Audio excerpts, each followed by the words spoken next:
hal penting bagi kita.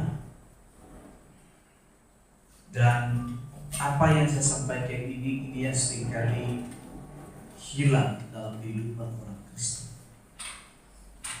sehingga banyak orang Kristen tidak memahami, tidak merasa bangga menjadi orang Kristen.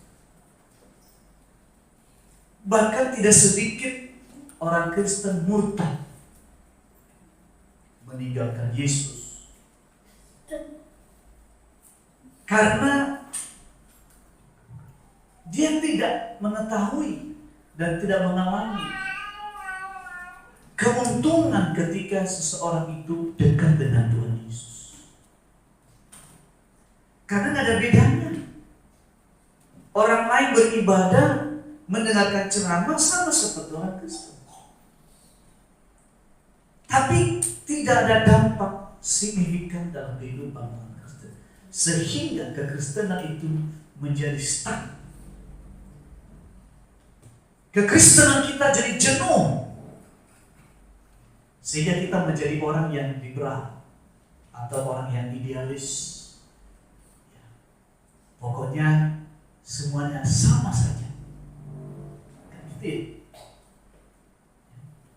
Tapi saya mau katakan sebagai orang Kristen bahwa kita itu berbeda dengan keyakinan yang lain.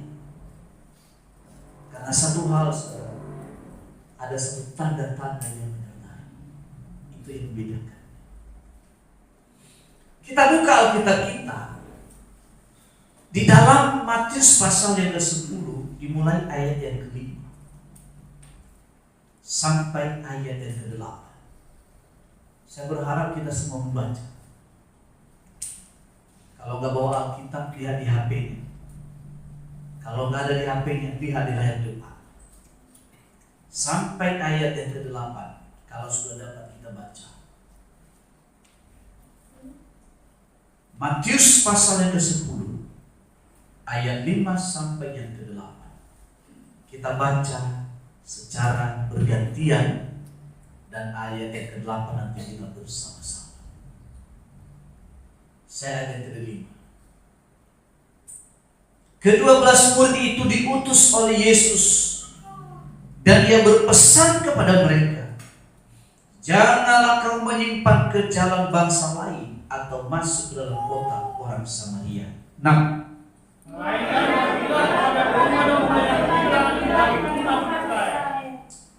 Pergilah dan beritakanlah kerajaan surga sudah dekat. Sama-sama. Sembuhkanlah orang sakit, bangkitkanlah orang mati, tahirkan orang kusta, usirlah setan-setan. Kamu telah memperoleh dengan cuma-cuma, karena itu berikanlah dengan cuma-cuma. Siapa mereka? 12 murid ini, termasuk Yudas, diutus untuk memberitakan Injil, tapi dengan pesan. Ke-12 murid itu diutus oleh Yesus dan berpesan kepada mereka, jangan kau menyimpang ke bangsa lain atau masuk ke kota seorang Samaria, melainkan pergilah pada domba-domba yang hilang dari umat Israel. Di pesan Tuhan Yesus. Karena pemberitaan Injil yang utama dimulai kepada orang Yahudi atau orang Israel. Pada waktu itu belum ada perintah untuk pergi ke bangsa-bangsa.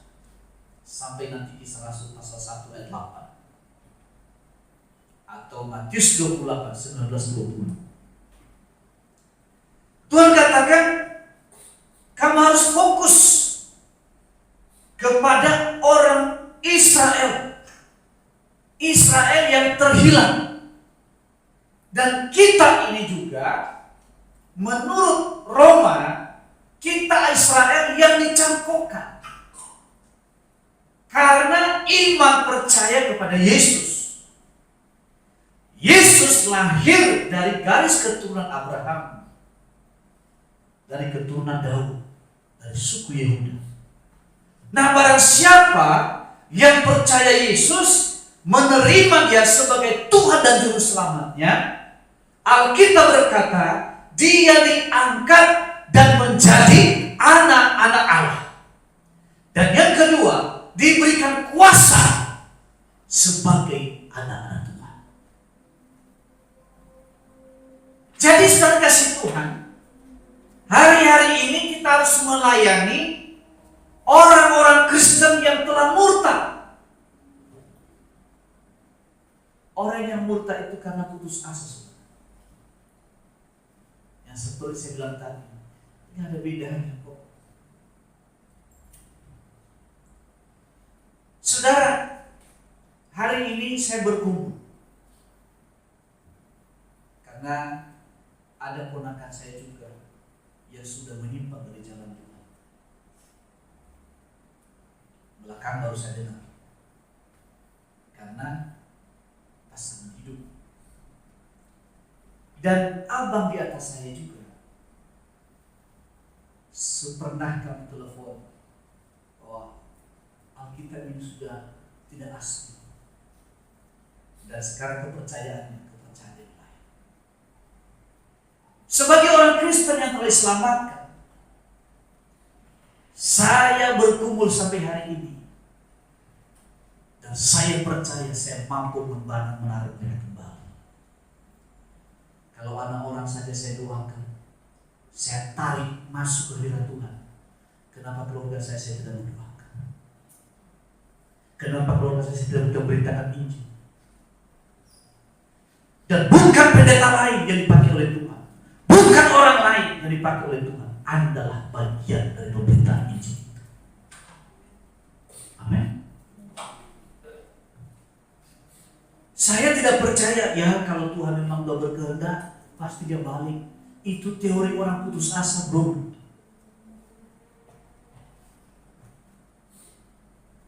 Itu cara setan merasuki pikiranmu sehingga engkau pasrah diri. Tapi sebagai orang percaya, ini tugas yang beritakan Injil, inilah kelebihan. Saya mau kasih tahu, percaya Yesus itu berbeda dari yang lain. Amin. Jadi saya jangan sampai saya dengar saudara mengatakan, ya lah Pak, kalau Tuhan kehendak dia balik lagi. Ya kalau memang Tuhan sudah memilih ya tak kemana-mana. Itu hanya menghibur diri, karena kamu tidak punya kemampuan apa-apa. Kalau boleh saya katakan, saya punya iman yang berbeda dari yang lain.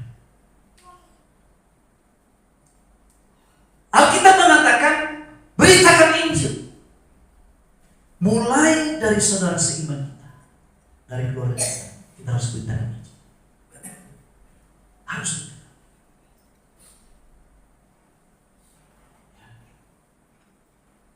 Minta hikmat Tuhan. Jangan asal nyocos saja mulutnya. Iya kan? Ya, ada kan orang kan memberitakan Injil, terima Yesus. Yesus Juru Selamat. Iya, semua orang tahu kok. Mereka juga mengakui Yesus Juru Selamat. Mereka mengakui, siapa bilang nggak mengakui? Yang mereka tidak akui adalah Dia sebagai Tuhan. Itu yang mereka akui. Abang saya pernah diskusi ke saya melalui telepon, karena kami belum pernah ketemu.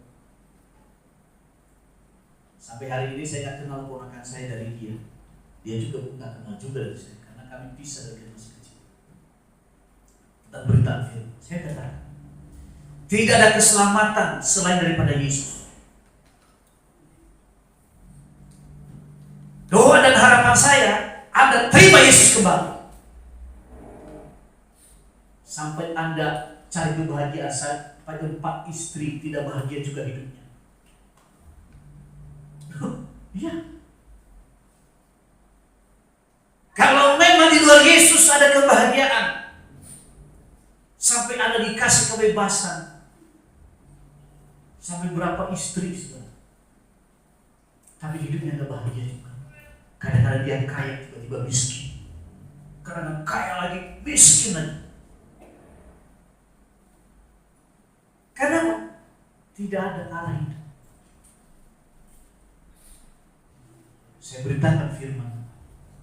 Sama istrinya juga saya beritakan firman Tuhan. Tidak ada keselamatan selain pada Yesus. Imam Alkitab dipalsukan. Mana buktinya? Kalau hari ini Anda tunjukkan kepada saya Alkitab dipalsukan, saya tinggalkan Yesus. Tidak bisa dibuktikan. Hanya katanya. Kalau katanya itu orang buta yang sedang mendengar berita. Ini Radio Sony Republik Indonesia. Pernah orang buta beli radio? Karena dia dengar bahwa ada Radio Republik Indonesia. Pedagang mengatakan, ini radionya Pak. Harganya berapa? 100. Dibawa pulang ke rumah.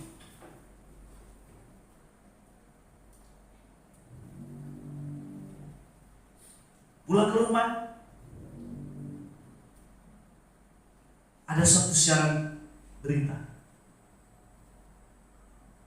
Beritanya bukan dari Radio Republik Indonesia, tapi dari Radio RPK. RPK itu apa? Radio Berita Kasih. Kami menyiarkan berita dari Radio Berita Kasih. Dia komplain, dia bohongin pedagang. Saya kan beli Radio Republik Indonesia. Kok Radio Berita Kasih? Dia balik ke toko. Pak, saya kecewa sama Bapak. Kenapa bohongi saya? Saya kan beli Radio Republik Indonesia. Tapi kenapa tadi saya dengar Radio Berita Kasih? Masa sih Pak? Pedagang ini gak mau kalah. Dia pakai mic, dia colok sound system, dan dia nyalakan radio. Dia katakan, ini Radio Republik Indonesia. Ini kok Pak Radio Republik Indonesia? Asli kok Pak? Oh iya, kalau itu saya salah paham. Inilah orang buta. Semuanya katanya kata. Termasuk orang Kristen. Katanya sih ada kuasa dalam nama Yesus. Pertanyaan saya, pernah kamu mengalami kuasa nama Yesus? Pernahkah kamu mengalami mukjizat dalam nama Yesus? Atau hanya katanya pengkhotbah? Katanya Pak Petrus begitu. Saya rindu kita mengalami. Amin. Yaitu apa saudara kasih Tuhan? Dimulai dari jemaat GBI Kemadau, dikatakan sembuhkanlah yang sakit. Tidak boleh ada yang sakit-sakitan. Ada yang sakit-sakitan? Saya minta Pak Hotman tidak boleh sakit-sakitan. Ini perintah dalam nama Yesus. Jangan katakan sakit, saya sudah sehat, terima kasih Tuhan. Waktu diberitakan Injil. Dan saya doakan terus. Amin. Saya diberkati kesaksian Ibu Selvi di belakang. Kesaksian itu unik saudara. Kalau masalah kita doakan sesak nafas kemarin ya. Nanti habis khotbah saya minta bersaksi. Enggak. Ya. Kita doakan supaya nafasnya sakit, supaya pernafasannya enggak sakit. Tapi Tuhan kasih bonus, sembuhkan yang lain-lain. Yang lain-lain itu saudara. Ya pokoknya yang lain-lain. Sembuh dengan sempurna. Sampai hari ini enggak ada lagi kan? Memang harus cuma di Kemadau cocoknya. Iya, jangan hanya berkunjung.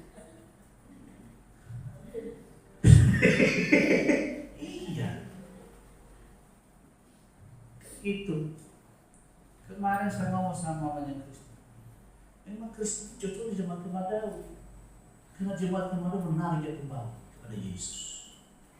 Jadi bersaksi, anak saya sudah senyum-senyum, gak perlu sudah cium pipi kanan dan pipi kiri. Wah mantap. Saya bilang memang cocok jemaat Kemadawi. Ya? Yang diambil setan kita kembalikan.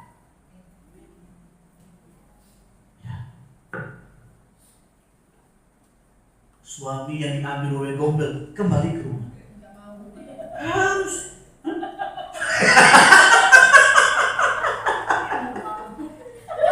Ya harus. Gunakan otoritas. Masa kalah sama oleh gombel? Kalah sama kuntilanak?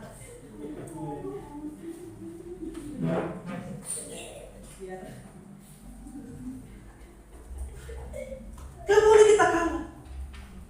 Hari ini kalau ada problem di sini, suaminya diganggu orang, katakan, hei setan belang, kembalikan suami saya. Jangan minta-minta terus, Tuhan, minta terus. Itu udah lewat, bos. Sekarang perintahkan, hei gue gombel, kembali. Hei kuntilanak, kembali suami saya. Karena apa yang dipersatukan oleh Allah tidak boleh dipisahkan oleh manusia. Ya, itu pegangan kita.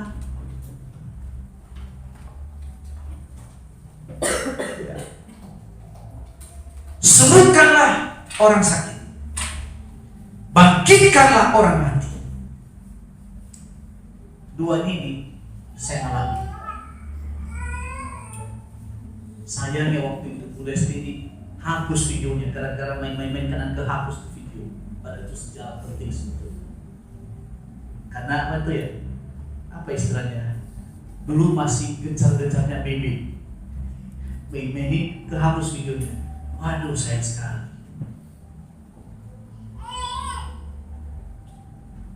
Tidak ada kehidupan. Tapi mulai nama Yesus dia bisa hidup kembali sampai hari ini. Mau dihidupkan dari yang mati? Mati dulu. Iya. Tangan kita ini sama, bos. Sama. Kalau nempelang orang tetap sakit. Tapi tangan ini berbeda. Alkitab mengatakan, tumpahkan tangan orang sakit dan orang sakit disembuhkan. Caranya gimana? Mulai hari ini belajar menumpahkan tangan atas orang sakit. Ketemu di jalan di Pak Hotline orang gila, tumpang tangan. Berani? Berani?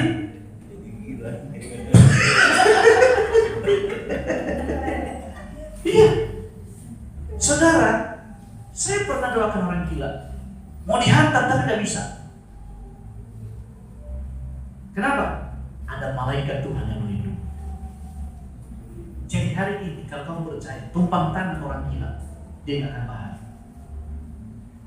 Berani? Pak Iri berani? Berani kan?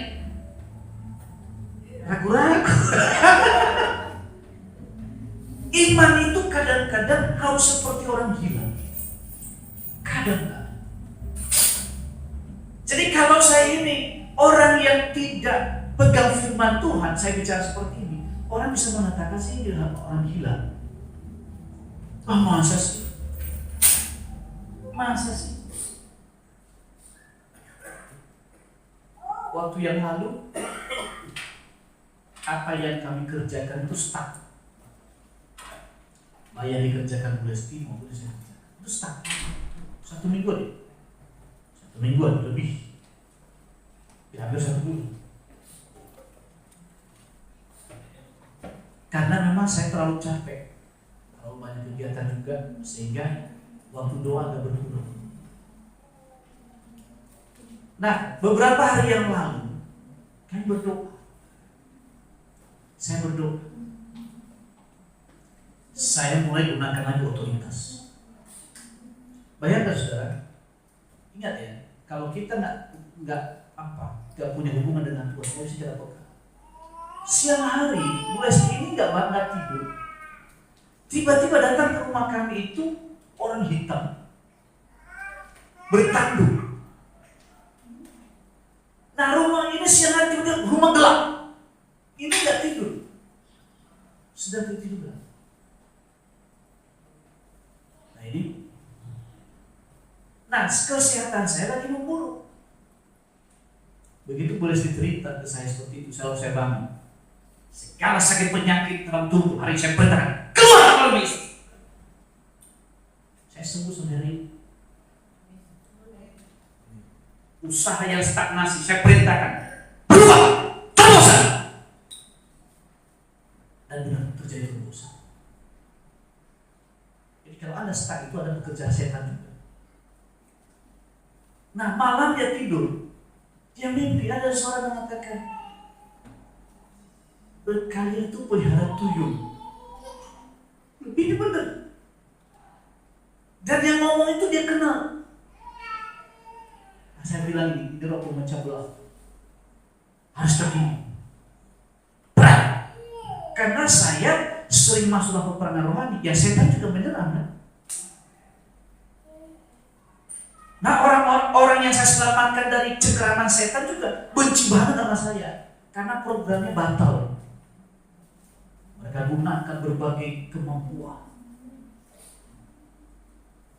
Ya, bagaimana supaya saya sakit, supaya saya tidak punya kesempatan untuk yang lain. Tapi Tuhan kita itu selalu menolong.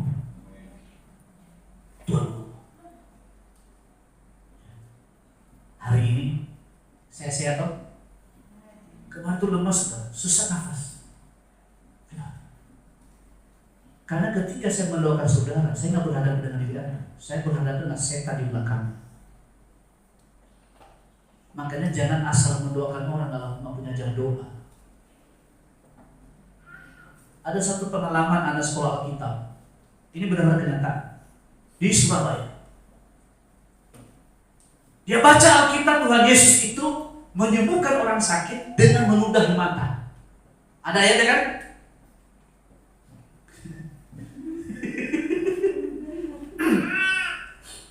Dia percaya kalau Yesus menyembuhkan orang dengan ludah, saya juga bisa.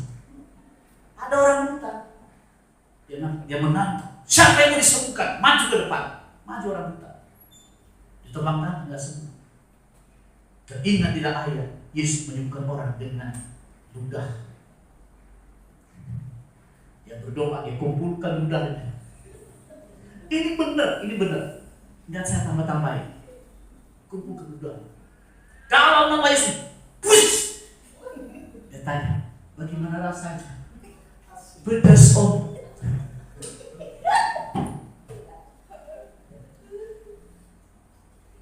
Orang yang dapat lihat di sana, oh dia masih dibelebukin kurang banyak, yang kumpulkan ludah.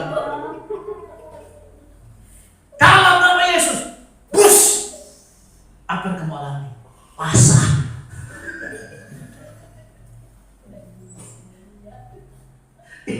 Ini bener loh, saudara.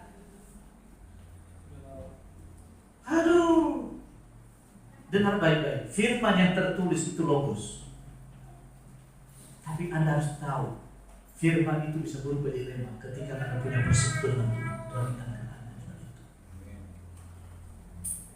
Jangan nanti coba-coba pulang praktekkan. Doa dulu. Doa dulu. Firman gak sama, cara menanggapinya sama. Nanti anak muda ini masih muda, baru selesai sekolah kita, dia mempraktikkan firman ini sampai mata orang buta itu basah dan tidak sembuh apapun. Anda lihat orang batuan dipakai Tuhan, itu tidak sederhana itu, saudara. Cek jam doanya bagaimana.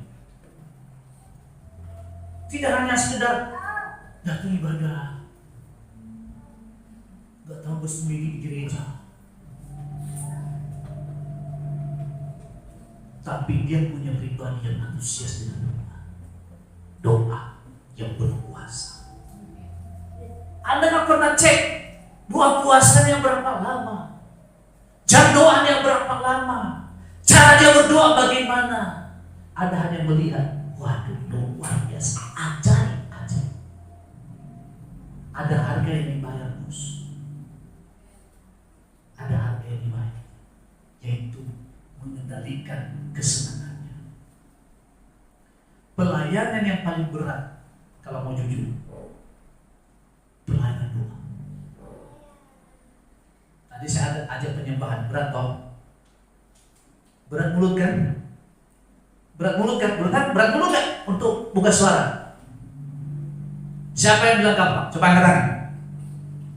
Tadi saya ajak menyembah kan sebelum khotbah? Oke.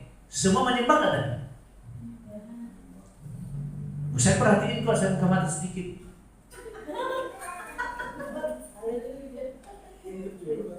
Itu sulit.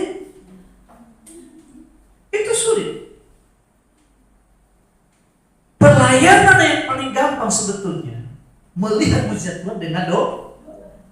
Tapi yang paling sulit orang praktekkan adalah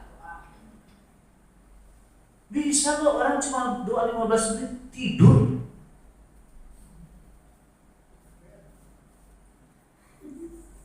Bisa. Anda ikut saya doa kalau Anda tidak kuat, Anda capek sudah. Anda bosan sama saya. Belum lagi cara berdoanya berbeda. Ya.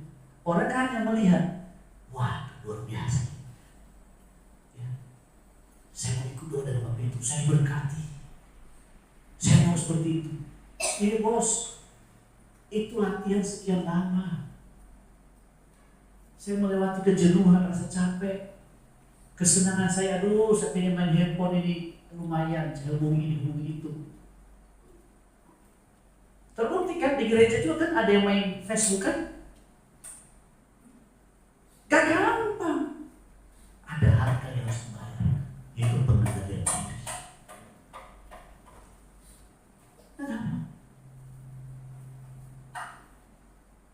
Ini dari istimewa orang Kristen. Jadi nanti berharap pulang dari sini bukan lagi didoakan, tapi harus mendoakan orang. Yakin benar ya, praktekin ya. Yaitu apa? Sembuhkan orang sakit. Bukan Tuhan minta, bukan kita minta Tuhan loh. Tuhan suruh kita sembuhkan.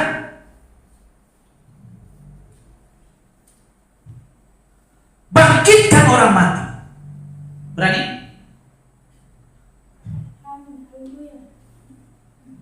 Saya nggak ragu. Pernah ada, saya tonton di YouTube, ada orang menghidupkan yang mati, mendoakan semua. Endingnya sudah malu-maluin nama Tuhan, nggak bangkit-bangkit.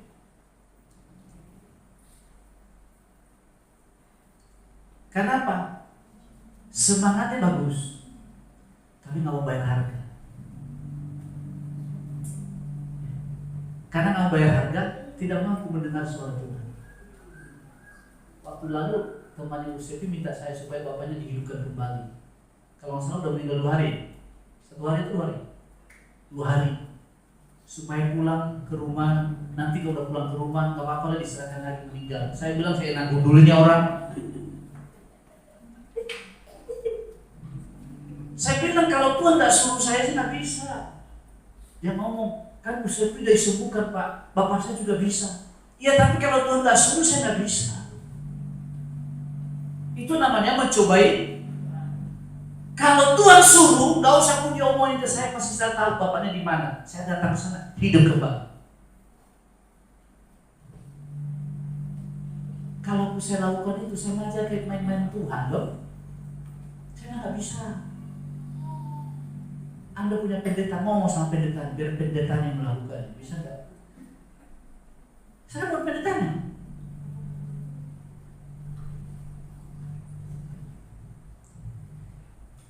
Kemudian saudara, bangkitkan orang mati, tahirkan orang kusta. Nah orang kusta itu orang yang disingkirkan dari masyarakat. Kenapa saudara? Orang kusta itu kehilangan rasa. Rasa sakitnya hilang. Jadi kalau dia berjalan tiba-tiba jempol kakinya putus, itu gak sakit. Itu orang kusta. Nah di gereja juga banyak orang kusta. Kehilangan rasa. Rasa peduli dengan sesama. Rasa peduli dengan keluarga hilang. Rasa kesopanannya udah hilang. Nah itu orang kusta. Nah orang kusta ini harus disingkirkan karena mereka nggak bisa berkumpul dengan orang-orang sehat. Mereka harus ditaruh di tempat pengasingan. Karena mereka ini orang yang kena kusta. Tidak bisa berinteraksi dengan banyak orang. Yang menggambarkan inilah orang berdosa. Alkitab mengatakan tahirkan. Artinya orang yang tidak bisa diterima di masyarakat, di gereja, atau diterima dimanapun, ketika dia masuk ke gereja, orang ini bisa diterima. Kenapa? Karena dosanya telah diampuni. Makanya ketika kita membaptis orang, hari ini engkau mati dari kehidupan lama dan bangkit dengan kehidupan yang baru. Makna baptisan itu. Ya. Makna sunat dalam perjanjian baru adalah bicara baptisan itu dalam Yesus Kristus penebus. Bukan berarti kalau Anda sunat secara jasmani itu salah, tidak salah, itu untuk kesehatan. Ya. Yang menjadi salah itu adalah kalau jadikan sunat itu sebagai alat keselamatan, itu menyimpang dari firman. Tapi kalau untuk kesehatan, setuju, itu bagus.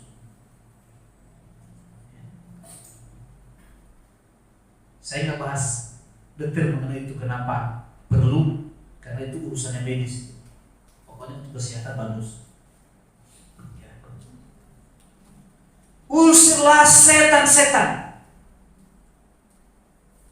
Jadi hari ini seluruh jemaat, seluruh hamba Tuhan harus bisa mengusir setan. Amin. Kalau kamu nggak berani mengusir setan, saya curiga kepada Anda. Ada temannya setan. Kalau Anda bukan temannya setan, usir itu setan. Apalagi setan kebodohan, setan kemalasan, apalagi setan kerakusan. Orang rakus itu aku diri orang, pokoknya dia kenyang dulu. Itu setan juga. Apalagi setan hidup yang sembarangan, saya enaknya sendiri. Aku usir. Malas bangun, termasuk juga. Bukan orangnya setan, tapi langsung setan. Yang malas bangun, siapa sih yang malas bangun? Tukang tidur.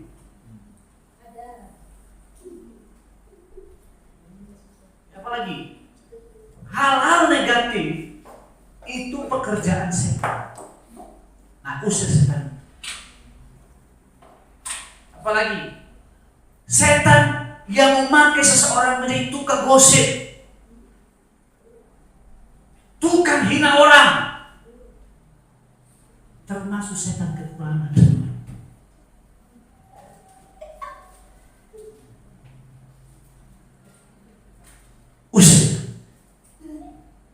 Usir dari dirimu, dari keluarga. Pekerjaan iblis itu mencuri, membunuh, dan membinasakan, termasuk kita punya rezeki kita. Ketika manusia jatuh dalam dosa, disitulah manusia susah payah mencari nafkah. Nah, kenapa? Karena manusia jatuh dalam dosa. Waktu kita mengusir kuasa kegelapan, maka pintu berkat itu terbuka. ikan dan untung aja Bu Lesti itu punya penglihatan. Kalau nggak saya lengah juga. Bayangkan, orang lain saya doakan, setan belang di diri orang lain saya usir. Di keluarga kami datang setan. Ini benar. Kalau Anda masuk dalam dunia pelayanan roh, seperti yang saya lakukan ini, Anda akan mengalami. Setan mengejar Anda. Tapi Anda juga bisa tahu apa rencana orang. Saya mengalami itu juga. Doa di tempat tidur, duduk, saya bisa sampai sebuah tempat lain. Orang ngomong apa saya tahu. Tapi memang ada harga yang dibayar. Ya untuk kali bukan. Tapi juga heran, kami saudara sakit itu. Pikiran kita kan biasa lah. Tapi ternyata nggak biasa. Begitu diterki, sembuh. Boleh disembuh, saya juga sembuh. Kenapa? Setannya sudah diusir. Jadi kan punya kuasa juga untuk mengusir setan yang mengganggu hidup, yang mengganggu berkat, yang membuat kamu stagnasi.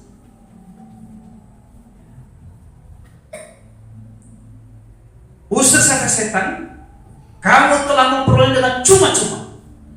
Karena itu berikanlah dengan cuma-cuma. Artinya, kalau Anda juga dibebaskan, Anda harus juga bertugas membebaskan orang lain. Jadi hari ini saya perintahkan Pak Hot minimal 10 kali ucapkan setiap hari, saya sudah sehat, saya sudah sembuh. Amin. Anda yang lagi kurang dalam ekonomi, katakan saya berkelimpah. Jangan cengeng lagi sama Tuhan. Katakan, puji Tuhan. Kekurangan saya berubah menjadi kelimpahan. Ucapanmu adalah kualitas iman. Ucapanmu juga yang mengubah nasib. Orang dunia aja percaya. Saya pernah kerja di asuransi. Mereka itu selalu mengekspresikan target mereka kan, visi dan misi mereka. Bulan ini target kita 100 juta, yes. Bulan ini target kita tercapai, yes. Semangat. Masa kita kalah dengan dunia? Keterlaluan kita orang Kristen nih kalau kalah dengan dunia. Udah gak usah apa, biasa-biasa aja. Ya jaga seperti ucapanmu, jadi biasa-biasa saja. Orang dunia percaya, ekspresikan. Dan apa yang saya harus katakan, dunia juga menerima. Mereka ekspresikan dan mereka mengucapkan setiap ada kesempatan sesuai dengan target dan tujuan mereka. Jadi kita sudah berekspresi. Sebab otoritas alam ada dalam diri. Dan alam semesta ini itu mengkondisikan diri sesuai dengan ucapan kita. Itu alam. Itu tunduk dengan ucapan kita. Kalau Anda mengucapkan kata-kata negatif, maka termemori ke alam semesta ini dan terjadilah dalam diri hal-hal negatif. Kalau kamu pesimis, maka alam ini akan menyimpan itu semua. Maka pesimis terus yang kau alami sebanyak itu. Jadi kita latih. Nah, kalau bahasanya Yomicho, dimensi keempat kita harus latih. Manusia itu kan hanya bisa melihat 3 dimensi ya. Betul kan? Ini saya lihat itu 3 dimensi. Tapi dimensi keempat bisa melihat ke belakangnya lagi seluruhnya. Kenapa? Itu bahasa iman. Dan itu bahasa rohani yang disebut dengan otak kanan kita. Otak kanan itu otak bicara kerohanian, spiritual. Nah kita ini kebanyakan hanya otak kiri kita gunakan. Pikir terus. Jarang kita gunakan otak kanan kita.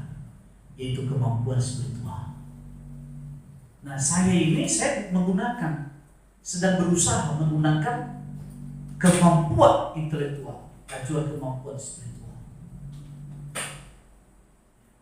Jadi dua-duanya kita harus fungsikan dalam diri kita. Kemudian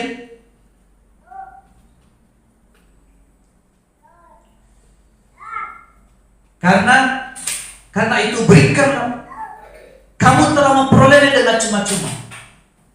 Karena itu berikan pula dengan cuma. Saya berharap ke depan ini